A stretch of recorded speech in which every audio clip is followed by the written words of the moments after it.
Paz do Senhor Jesus. Quero louvar a Deus pela vida de todos os irmãos, todos aqueles amantes da Escola Bíblica Dominical. E nesta oportunidade, irmãos, o canal Rascunho DVD está junto com você para finalizar mais um trimestre em que estudamos a carta de Paulo aos Efésios, e finalizando aí o trimestre com uma lição importante, e nós já tivemos essa lição anteriormente, mas precisamente no ano de 2019, essa mesma aula que vai ser ministrada na 13ª aula no término do nosso trimestre, onde estaremos falando sobre as armas espirituais do crente. A nossa lição tem como título A Batalha Espiritual e as Armas do Crente. Como eu já disse, no primeiro trimestre de 2019, na lição de número 1, a aula que tivemos naquela oportunidade foi não subestimar o nosso inimigo, e assim sucessivamente. E basicamente trabalhamos sobre a questão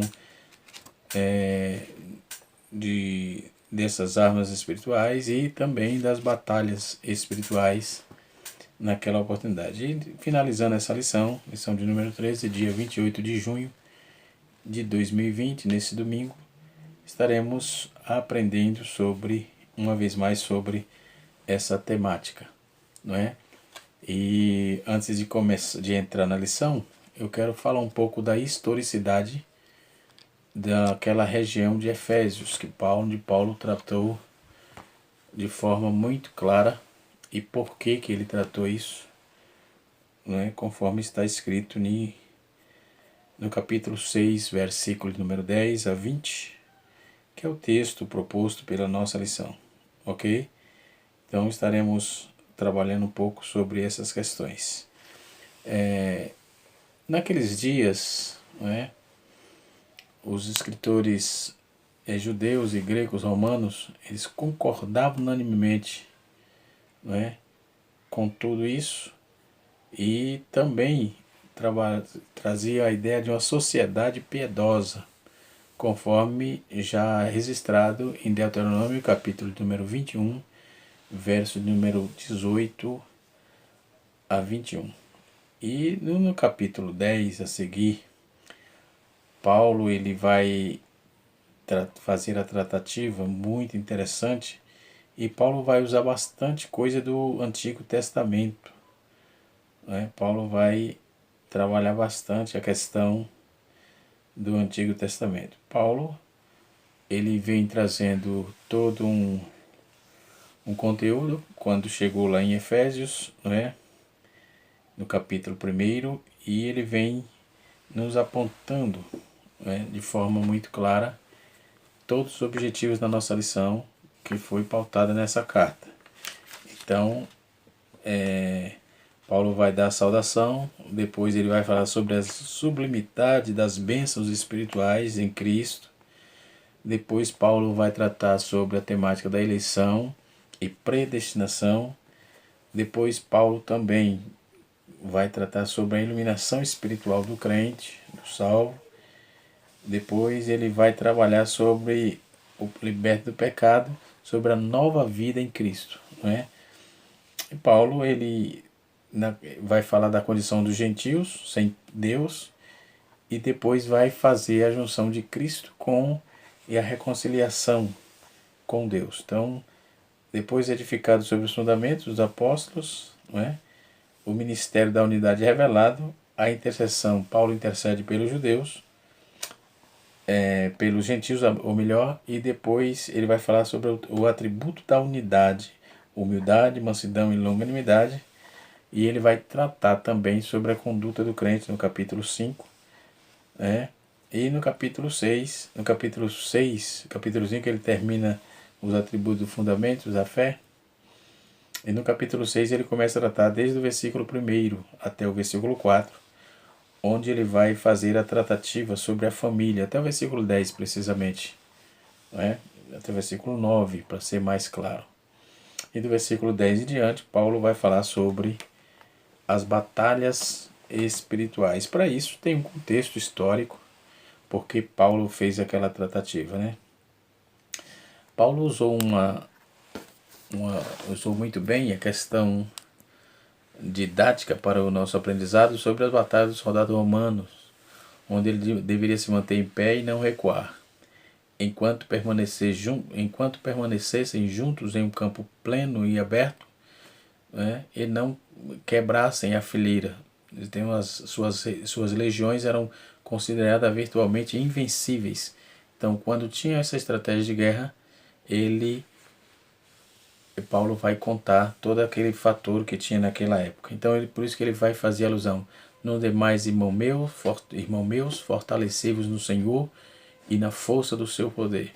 Revesti-vos de todas as armaduras de Deus, para que possais estar firmes contra as astutas ciladas do diabo. E daí Paulo continua, mas ele estava fazendo menção exatamente dentro dessa visão, né, de como se portavam os soldados romanos, que não tinha que se manter em pé e não recuar, enquanto eles permanecessem juntos lá no campo aberto, pleno da batalha, eles quebrassem as fileiras, então, nas regiões consideradas que eles estavam ali estrategicamente, então era considerado invencíveis, né? No capítulo 12, do capítulo 6, versículo 12, e Paulo usa aqui algumas pessoas do Antigo Testamento, e onde ele vai apresentar, né, falar sobre a natureza da batalha espiritual. Nós vamos poder ver em Gênesis capítulo de número 32, verso 22 a 32, como também em Daniel capítulo número 10, versículo 10 a 21. Entendeu? Então, embora Daniel e Paulo em batalhas tenham sido travados em oração, né? Conforme vamos ver Daniel orando, e também Paulo falava da mesma situação, então ele submetendo-se a Deus, fazendo a sua vontade, não dirigindo diretamente aos poderes hostis, né? Então Daniel vai tratar isso no capítulo 10, versículo número 12 a 13 e o versículo 21. Os irmãos sabem daquela oração de Daniel, que é famosa, aquele do rei da Pérsia, que desceu que veio até uma parte dos céus, enfim. Conhecido, os irmãos é conhecido. Então essas atividades pagãs eram chamadas de toda nesse contexto, essas divindades pagãs, essas situações onde Paulo vai tratar, ele vai falar dos termos em altas fileiras dos anjos bons e maus, que estava tornando popularmente nesse período, né? Então esses seres espirituais da maldade, que é grego aqui, idiomático, trata-se do mal e os espíritos, né? Então o termo judaico do Novo Testamento vai tratar dos maus espíritos. Então esses espíritos da maldade celestial, nos lugares espíritos maus, no lugar celestial é os maus espíritos. Então o dia mal aqui, que é tratado no capítulo 13, versículo 13 ou melhor, poderia se referir genericamente em qualquer momento de julgamento ou tese. Por exemplo, Amós capítulo 6, verso 3. Mas alguns estudiosos vão aplicar isso, vão achar especificamente ao período de intensa tribulação que o povo judeu esperava antes do fim dos tempos. Então, Paulo, em outro lugar, poderia ter considerado aí como presente, não é? Em Romanos capítulo 8, versículo 22 a 23, quando ele vai citar ficar firme, não é? Então, o cinto que Paulo vai falar aqui, no capítulo 14, ou cinta, pode se referir a um avental de couro sobre a armadura ou cinto de metal para proteger o baixo ventre, por exemplo. O peitoral normalmente consistia em couro revestido de metal, e protegia aí o baú das batalhas e etc. e tal. Então essa historicidade é muito importante, porque Paulo vai trabalhar toda essa temática baseado naquilo que era naquela época, como se lidava naquela época, né? Então os soldados romanos deveriam encarar a batalha de frente, lado a lado, de modo que a armadura precisava proteger apenas sua frente. Então se eles estavam unidos, lado a lado, juntos ali na luta, a armadura só protegia a frente, o escudo. Então, baseado nisso, Paulo veio trazendo essa tratativa. E ele faz uma alusão também em Romanos, em Isaías 59, verso 17, como também na Sabedoria de Salomão, capítulo 5, verso 8, que vai falar sobre a couraça da justiça, que é a verdadeira armadura de Deus. Então, naqueles dias, segundo a historicidade, os soldados precisavam usar sandálias ou botas. Tecnicamente, coliga, a coliga romana, por exemplo, é uma meia bota, entendeu? Nós vamos encontrar nos livros que nós temos aqui dos tempos antigos e todos os adereços e a vida como aquele povo vivia, que dá consonância a tudo isso que Paulo pensava, como ele trouxe uma exortação para a igreja baseada naqueles moldes, naquela visão que ele tinha. Então que os irmãos se preparassem, calçasse os pés do Evangelho da Paz. Pode ver que ele usa essas frases apontando para essas mesmas situações, né? Então ele, dentro da historicidade, ele pegou a forma que os soldados romanos faziam para vencer a sua batalha. Ele disse que devia ser feito assim mesmo: usar a couraça da justiça, os sapatos, usar as armas coerentes, e estivesse unido, e havendo feito tudo, ficai firme, né? Então, quando trabalhava essa questão, Paulo ele falava dos equipamentos essenciais para a sua preparação, né, para a batalha. Então, os soldados romanos estavam equipados com grandes escudos, né, retangulares de madeira, com 1,5 m de altura, por exemplo, cujas frentes eram feitas de couro. Antes da batalha, com as flechas flamejantes, pudesse ser dissipada aí. O couro seria molhado para extinguir qualquer dardo do fogo, né, lançado. Aqueles dardos de fogo que é lançado, Paulo faz a menção igualzinho, né? Então, para impedir todos os dardos inflamados, ou seja, com fogos do diabo, inflamados do diabo. Paulo faz essa menção, e nem da historicidade nós vamos encontrar naqueles dias por que Paulo usou isso, qual é essa metáfora que ele usou para escrever o texto, não é? Então fica muito claro que ele usou essas figuras aqui para apresentar para nós outros e para os irmãos de Efésios e para nós também, por que não dizer, não é? Então Paulo não estava jogando conversa fora. Paulo estava falando do que ele conhecia na prática, praticamente dito, vendo aquilo acontecer, acompanhava tudo isso, até porque Paulo também era cidadão romano, né? Do conhecimento dos irmãos. Depois ele vai dizer que depois os legionários romanos cercaram a fileira de frente, segurando o escudo para a frente, e aqueles que iam atrás segurando o escudo em cima deles. Então eles eram virtualmente invulneráveis a qualquer ataques de flechas flamejantes. O crente só se torna invulnerável, quando ele está ligado em Cristo, vivendo em Cristo, obedecendo a Cristo, fazendo as coisas que alegra o coração do Senhor nosso Deus. Então, porque o deus grego-romano, por exemplo, da paixão, chamado de Eros e Cupido, respectivamente, Eros e Cupido, foi dito para atacar com flechas em chamas. Você já viu aqueles negócios de Cupido, que quando se apresenta, que aquelas flechas de coração e tal, vem desses termos aí. Fulano é Cupido, eu não queria ser não, porque ele era deus grego, deus da paixão, não é? Então, alguns leitores de Paulo, por exemplo, pode ter pensado aí especificamente com atenção da luxúria neste verso, né? Embora Paulo provavelmente pretendesse aplicar a imagem que cobrisse mais que aquele perigo. Então Paulo trazia toda essa visão para que nós pudéssemos enxergar tudo aquilo e ver tudo aquilo que ele estava fazendo. Já o capacete de bronze, por exemplo, que é equipado com peças de borrachas, era necessariamente para proteger a cabeça, não é? Apesar das roupas essenciais para a batalha, normalmente não era usado fora da batalha. Para a frase capacete da salvação, conforme está em Isaías 59:17, e que vai aplicar também em Efésios capítulo 6 verso 14, né? A espada que é glúteos, né? Glúteos, que era uma espada de 20 a 24 polegadas de comprimento, entendeu? Então era uma arma usada quando a batalha era próxima e unida ao inimigo, que estava, por exemplo, as pesadas lanças dos soldados de linha de frente, por exemplo, carregava, não eram mais prática, não era mais prática, não é mais o que era.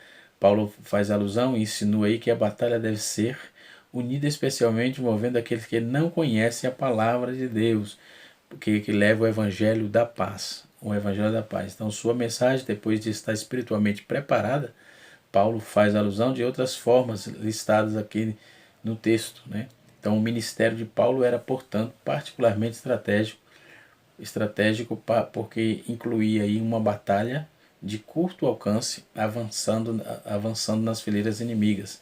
Isso vamos ver no versículo 19 e versículo 20, né? Então, se a oração um pelos outros, conforme Paulo vai dizer no versículo 18, aliás, versículo 18, continua a imagem figurativa da guerra do contexto anterior, aí podemos observar que ele faz essa relação com os soldados que tiveram que ficar junto em sua formação de batalha, então cobrindo um ao outro. Então a oração é isso, eu oro por você, você ora por mim, um cobre o outro, né, na oração. Então é uma imagem figurativa de uma guerra no contexto anterior. Então pode se relacionar com os soldados que tiveram que ficar juntos, né, cobrindo ao outro, movendo-se como unidade sólida. Então, um soldado romano sozinho era vulnerável. Se ele estivesse junto com outros companheiros, ele era invulnerável. Então, observe que quando estamos juntos em oração, em temor, na pregação da palavra, vigiando, cuidando-nos, juntos, com certeza seremos mais fortes, não é? Existe uma frase muito que se usa muito no meio político, dentro do cinismo político que existe: juntos somos mais fortes. Isso é cinismo político. Isso só tem veracidade, só é realidade quando estamos juntos em Cristo, numa fé que uma vez foi dada aos santos. Glória a Jesus. Então, mas como no exército unificado, por exemplo, uma legião romana era virtualmente invencível. Se observasse, se tivesse alerta, também pode ser aí uma linguagem militar que foi sugerida por Jesus em Mateus capítulo 14, verso 31, 38, aliás, né? Que ele fala que a oração provavelmente implica a oração inspirada. Então, já os embaixadores, pode ser no versículo 20, Paulo vai tratar sobre os embaixadores que deviam ser recebidos com todo respeito devido àqueles que o enviaram, como os arautos, que eles seriam imunes à hospitalidade ou à hostilidade, mesmo representa um reino inimigo. Paulo, um embaixador do maior reino e do maior rei e do maior reino que já existiu. Então Paulo já vinha quebrando isso, já trazendo uma visão trazendo toda essa visão de que todo aquele contexto de união dos soldados romanos para vencer a guerra, ele aplicou isso, que nós, os crentes salvos, estando unidos em oração, no temor da palavra, com os equipamentos corretos, meditando na palavra de Deus. Esses equipamentos é a palavra, o temor, a obediência, a sinceridade e a capacidade de perdoar, de temer a Deus, de estar vivendo em Cristo. Então não temos como perder a luta, não é? Não temos, ficamos invulneráveis. Glória a Deus. Então, Paulo vai trazer isso, ele vai acarretando aí e aplicando que em Roma, por sua missão de paz. Então, ele vai trabalhando isso, nós vamos ver no versículo 15, né? Na literatura grega, um verdadeiro filósofo era caracterizado por sua ousadia, o seu discurso franco. Então, Paulo vai trazer aqui uma veracidade virtual, uma veracidade contundente, ou melhor, de quem era e de quem quer e de quem será vitorioso. Unidos, com a linguagem franca, trabalhando na verdade, vivendo a verdade, sendo embaixador do Evangelho do nosso Senhor e Salvador Jesus Cristo. Então, nós vamos ver a palavra que Paulo vai empregar, uma palavra chamada patos. Patos ou sentimento, embora a sua função mais importante seja solicitar a oração, ele também define como exemplo para a igreja. Glória a Jesus. Então, podemos observar que essa historicidade é muito importante para os nossos dias. O que é batalha espiritual? Na nossa lição, nós podemos ver aqui, dentro da nossa lição, dentro da nossa aula, está dividido em parte, como sempre, né? Como de praxe. Então nós vamos ver aqui que o comentarista ele vai falar sobre o preparo espiritual para o crente, o preparo espiritual do crente para a batalha, conhecendo o campo da batalha, e o terceiro tópico ele vai tratar sobre as armas espirituais indispensáveis do crente: o cinto, a couraça da justiça, o sapato, o escudo, o capacete, a espada. O cinto significa a verdade, a couraça significa retidão, o sapato significa a paz que vem das boas novas, e o escudo, conforme eu já trouxe dentro da historicidade, representa a fé. O capacete representa a salvação e a espada representa a palavra de Deus, a Bíblia. Glória a Jesus. Então, o comentarista vai fazer essa tratativa. Mas o que é batalha espiritual? Que tipo de conflito que os servos de Deus enfrentam durante sua vida cristã? Contra as forças das trevas. A expressão batalha espiritual não aparece na Bíblia, mas isso não significa que o seu conceito esteja ausente das Escrituras. Não é? No domingo passado, domingo depois de praticamente 3 meses sem culto, nós tivemos o nosso primeiro culto, né? Todo mundo usando máscara, com as restrições devidas propostas as nossas autoridades, e também o nosso pastor presidente, pastor José Wellington Costa Júnior, aqui do nosso setor, e assim sucessivamente, obedecendo os conceitos e as leis e as restrições aplicadas pelos nossos governantes, tanto municipal quanto estadual, né? Então podemos ter um culto. E eu naquela oportunidade falei das batalhas, não é, que o pastor local nos deu uma oportunidade. Pastor Mauro Sérgio, vai aqui meu abraço, pastor Mauro, meu amigo, já de longas datas, e estamos congregando junto para a glória de Deus. E eu falava naquela oportunidade sobre as batalhas, não é? Uma delas em que Josué se prostra perante Deus para falar com Deus porque perdeu, não é? E ele se preocupando com o nome do povo, que o povo ia escarnecer Israel, e também preocupado com o que iam fazer com o nome de Deus. O que farei do seu grande nome? Deus disse: levanta, sai do rosto do povo, porque está com a cabeça aí enfiada no pó. Levanta a cabeça, vai para frente, a batalha continua. Meu irmão, vivemos em batalhas espirituais constantes. Então não vamos baixar a cabeça. Se você perdeu uma luta, não significa que você perdeu a guerra. Levante a cabeça, erga a cabeça, medite na palavra, creia no Senhor que você prega, que você serve, que a vitória chegará, e a vitória é nossa em nome de Jesus, entendeu? Então o conceito batalha espiritual, conforme eu já disse, tem bastante material sobre isso.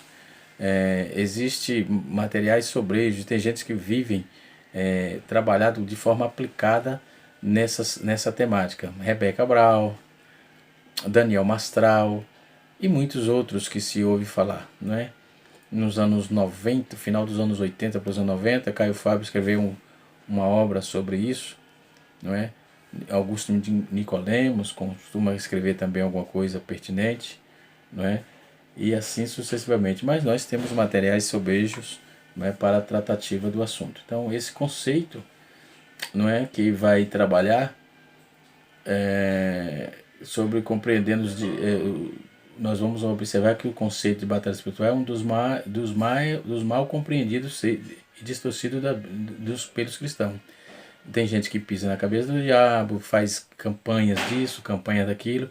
Isso não resolve absolutamente nada. Não adianta fazer campanha e não obedecer a Deus. Não adianta fazer campanha e não obedecer a palavra. Então, quebra de maldição, quebra disso, quebra daquilo. Meu irmão, a maldição foi destronada, foi quebrada, foi desfeita na cruz. Se você não crê no sacrifício vicário, então esquece o resto. Qualquer outro mecanismo é totalmente desnecessário e descabido para que nós alcancemos vitória por meio de Jesus. Não é? Porque se você substituir tudo isso, tudo que Deus por meio de Jesus fez, então qualquer outro sacrifício é vão, ok? Então o conceito de batalha espiritual ele é mal compreendido por alguns cristãos, não é por todos, é alguns. Inclusive a ideia errada da batalha espiritual tem sido aí amplamente utilizada com finalidade de semear heresias no meio da igreja, é o que eu estou dizendo. Né? Por isso é importantíssimo que todos os cristãos verdadeiros saibam realmente o que é batalha espiritual, qual é a sua implantação na vida do cristão, qual é a sua implicação na vida cristã. Então, nós vamos entender o que a Bíblia diz sobre essa questão, né? O que a Bíblia vai trabalhar sobre isso, como a batalha espiritual. Esse nome não aparece, a nomenclatura batalha espiritual não tem lá na Bíblia, não é encontrada especificamente, mas há os indícios de que essas batalhas elas existem. Então, há muitos versículos que vai tratar claramente do assunto, né? Vou citar aqui algumas referências, que esses assuntos são tão abundantes que é correto até dizer que do começo ao fim, de Gênesis a Apocalipse, nós vamos encontrar esse tipo de demanda, de batalha. Então a Bíblia afirma que a existência de uma guerra espiritual travada. Não é? Um dos textos muito clássicos que cita bastante é Gálatas, não é? Capítulo 5. Mas antes disso, Gênesis capítulo 3 vai falar primeiro dessa batalha, onde Cristo pisará na cabeça da serpente. Então, é um exemplo disso. Vai tratar sobre o capítulo 3, trata da tentação da queda do homem. Não é? Então, isso significa que de muito cedo, no reino das trevas, vem aí de forma avassaladora, tentando e se empenhando para afastar o homem de Deus. Entendeu? Então, o grande objetivo de Satanás e dos demônios é fazer oposição a Deus, né, e tentar destruir o seu povo. Então, os detalhes dessa batalha espiritual vão sendo revelados conforme a história bíblica vai se registrando. No Novo Testamento nós vamos encontrar também essas batalhas que eram travadas. Encontramos texto aqui de forma sobejas, entendeu? Então, por exemplo, as ocasiões que Jesus relatou aos seus seguidores, alertou seus seguidores quando eles dizia assim, para se despertar espiritualmente, para não cederem à tentação, falando no sentido de vigilância, de oração e da relação fundamental, né? Por isso Cristo fala, vigiai e orai, Mateus 36, versículo 41, Marcos capítulo 13, versículo 33, né? Pedro também vai dar o mesmo conselho, né? Ele vai dizer em 1 Pedro capítulo 5, versículo 8 e 9, né? Ele vai falar, sede vigilante, sede sensato, e resistir firme na fé, por isso Satanás, o vosso inimigo, o inimigo perigoso que anda em derredor, bramando como leão, buscando a quem possa tragar. Entendeu? Paulo vai trabalhar isso de forma contundente, né, conforme nós estamos vendo no capítulo 20, capítulo 6, versículo 20 a 10 a 20. Né? Então temos aí textos amplamente divulgados pela palavra de Deus que podemos ter embasamento para falar o que estamos falando. Não é? Então 1 Coríntios capítulo 16, versículo 13, Timóteo capítulo 1, versículo 18 e 19, né? Então, já no final da vida, Paulo declarou, quando ele dizia, combati o bom combate, acabei a carreira e guardei a fé. Né? E ele dizia, só me resta a carreira que está proposta. Enfim, 2 Timóteo capítulo 2, versículo 7. Né? Combati o bom combate, acabei a carreira e guardei a fé. Dentro desse contexto de batalha espiritual, existem muitos equívocos, conforme eu falei. Então, erros estão sendo cometidos aí entre alguns cristãos, tratando esse assunto de batalha espiritual. No geral, esses erros podem ser classificados de duas vertentes, por exemplo, subestimação e supervalorização. Tem gente que nega isso e tem gente que supervaloriza demais, sabe? Eles clamam mais ao diabo do que ao próprio Deus, e o diabo está no culto, o diabo fez isso, está fora, está repreendido. Tem gente que não expulsa, tem gente que amarra, está amarrado, está amarrado, está amarrado. Dos anos 60 para cá, começou a aparecer alguns verbetes relacionados a isso. Então, a subestimação é um problema, não pode subestimar o mal. Nós não podemos subestimar o mal. E também não podemos supervalorizar o mal. Precisamos ter cuidado com isso, não é? Para ter equilíbrio suficiente. A Bíblia, ela tem razão, não é? A Bíblia nos apresenta isso. Então, alguns grupos subestimam a realidade dessas batalhas. Esse grupo vive aí como se os demônios não existissem, não é? Tem outros que subestimam tanto que ele pisa, pisa a cabeça da serpente. Isso tudo é heresia, isso é pataquada, pantomima. Isso não vira, não. Isso não está dentro do contexto bíblico, não tem racionalidade, não tem nada de contextualização para a edificação do corpo de Cristo, né? Então, há um outro grupo que vai trabalhar exatamente o contrário. Esse grupo, ele supervaloriza a ideia da batalha espiritual, acaba criando conceitos de atuação maligna, né? Que não é bíblico, além de colocar Satanás num grau de importância, de poder muito grande, não é? Quem é que pode mais? Deus ou Satanás? Quem é que é mais poderoso? Deus ou Satanás? Então precisa estar firmado em Deus e esses conceitos eles estarão totalmente sendo desfeitos para a glória de Deus Pai. Bendito seja o nome de Jesus. Daí surge o ocultismo, o exorcismo, o miticismo religioso. Então o movimento de batalha espiritual, o movimento que se infiltra dentro das comunidades para praticar com práticas sincréticas, pragmáticas, fundamentando suas doutrinas influenciadas pelo ocultismo, né? E assim sucessivamente. Então temos que ter cuidado disso, né? O objetivo da nossa última lição é esse, despertar-nos para que tenhamos a certeza do que estamos fazendo. As características da batalha espiritual. Vamos olhar que Paulo vai dizer em Efésios 2:20, 6:20, e ele vai falar que a Bíblia, ele vai trazer a confirmação disso, incluindo exorta que o povo de Deus acerca da urgência e da importância de se cuidar. Em segundo lugar, em primeiro lugar, a Bíblia de fato afirma a existência da batalha espiritual. Em segundo lugar, a Bíblia informa claramente quem são os agentes do mal, ou seja, quem são os inimigos que devem ser combatidos na batalha espiritual. Paulo vai dizer que os inimigos são principados e potestades, principado das potestades da terra, das trevas, nesses lugares, nas hortes espirituais da maldade, então nos lugares celestiais. Então Paulo ele divide certinho. Em terceiro lugar, a Bíblia esclarece que o objetivo desse império do mal como ele age. Então Satanás e seus anjos ele se ocupa em fazer oposição a Cristo e a sua igreja. Então precisa ter cuidado. Então, Paulo vai dizer que o diabo promove, ele vai dizer que as astutas ciladas lança dardos inflamados, conforme eu já trouxe dentro da historicidade. Então, como vamos vencer isso? Né? Vamos vencer isso como a Bíblia aponta, né? Na suficiência de Cristo, falando isso, ok?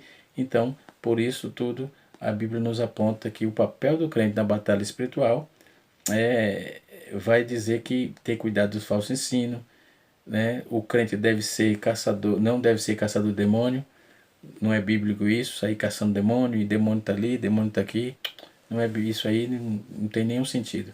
Então o verdadeiro ensino bíblico diz que Cristo derrotou Satanás e seus anjos e já garantiu a vitória. Bendito seja Deus. Então não precisa você ficar caçando demônio. E como a gente aqui houve uma situação uma certa vez, que a gente colocou o nome, brincando com os irmãos nossos, parentes nossos, um irmão e um cunhado nosso, meu, e nós chamávamos de caçador de gadareno. Só era me lembrei dessa brincadeira agora aqui.